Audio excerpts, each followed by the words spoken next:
When it comes to colors, Jedi, and online discourse, Grey Jedi take up a lot of the air, but there are also Green Jedi.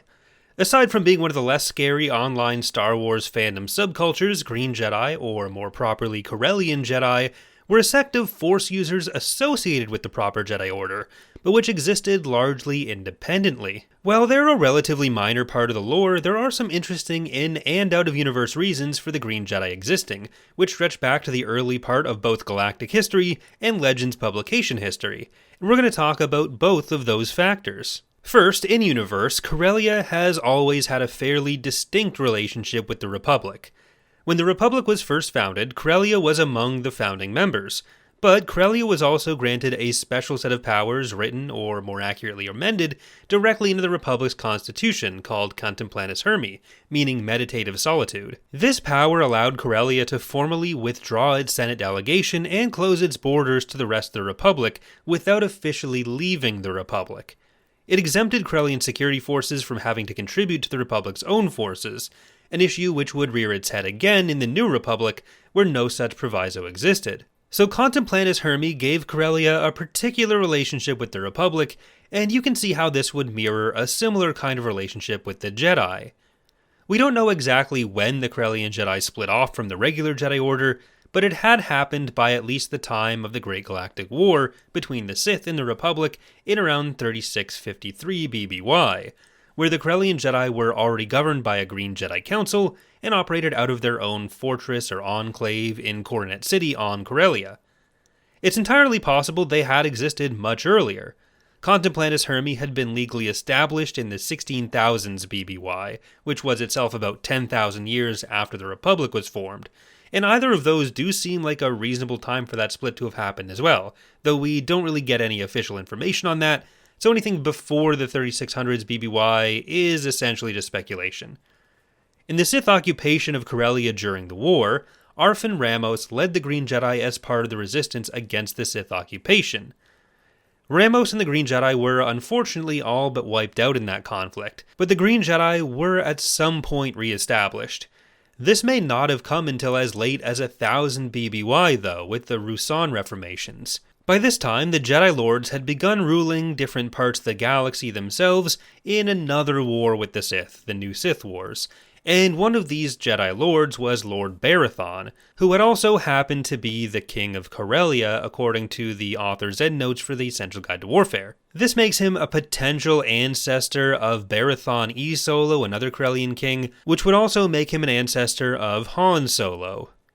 But once Lord Hoth, the Jedi leader's Army of Light, was disbanded, the Jedi Order as a whole severed ties with many of the remaining lords, which included Barathon and his Corellian followers. A lot of the lords were seen as having overstepped their authority, and they had kind of taken over the galaxy, so that's probably a fair assessment. So Barathon took his followers back to Corellia, and the Essential Guide to Warfare points this out as the moment modern Corellian Jedi traditions diverged from the Jedi Order. The Green Jedi always remained closely linked with the defense of Corellia, cooperating with the Corellian Security Force, or CorSec, in policing the Corellian system, and possibly even this sector. Scale, when it comes to elements of Corellian identity relating to planet, system, and sector levels, varies a little bit by source.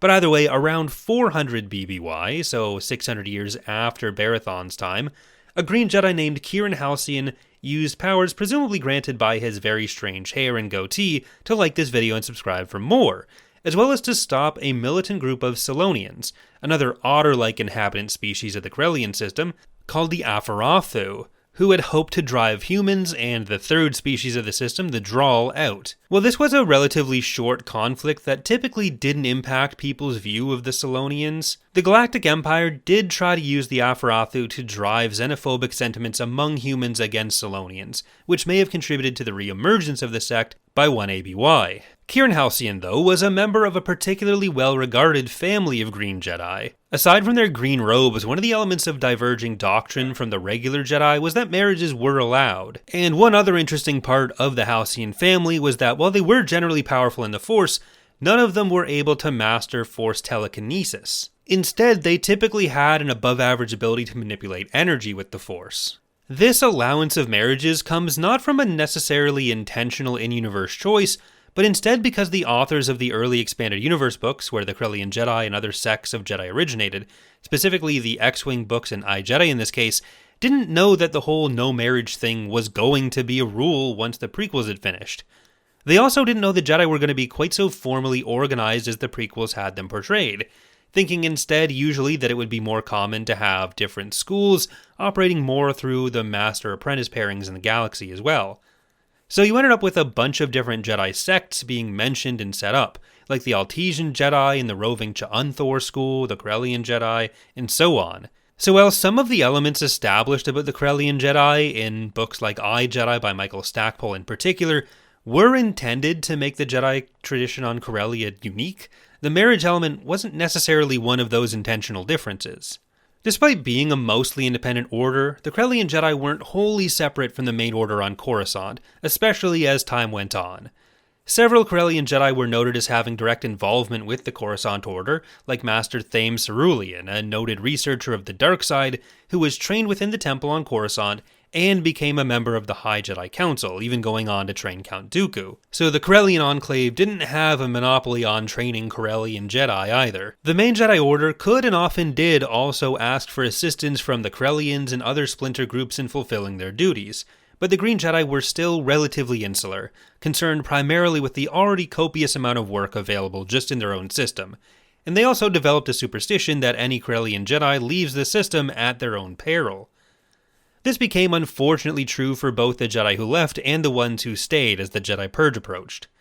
When the Separatist crisis ignited, Senator Garm Bal-Iblis enacted Contemplanus Hermi, taking Corellia out of the upcoming Clone Wars, and he became a massive critic of Chancellor Palpatine. Bal-Iblis would go on to be one of the forming members of the Rebel Alliance. Although the Jedi Council requested the Corellian Jedi's assistance, they largely refused, sticking with the Senator's policy.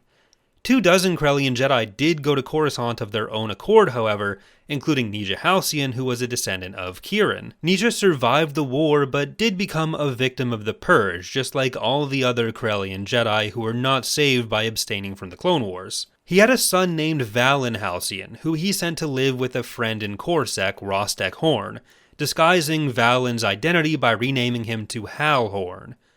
Hal received minimal Force training from Neja before Neja's death, but Hal's own son, Corran, would go on to help Luke Skywalker reform the Jedi Order. Corran learned of his own family history and became a key member of not just Luke's Jedi Order, but also of reforming some semblance of the Corellian Jedi, though they were no longer quite as distinct as they had once been. An enclave was set up in Coronet once again, although it remained largely answerable to Luke Skywalker and the rest of the Jedi Council, on which Corran was a member. Their loyalty came into brief question once Corellia rebelled, but Corran and the Jedi remained allied with Luke, who was initially sided with the Galactic Alliance, although by the end of the Second Galactic Civil War, Luke was leading all Jedi, including the Corellians, as part of a coalition against the new Sith Lord of the Day, Jacen Solo. That does it for our look at the Green Jedi, though, who you have now heard of. Thank you for watching, and I hope to see you next time.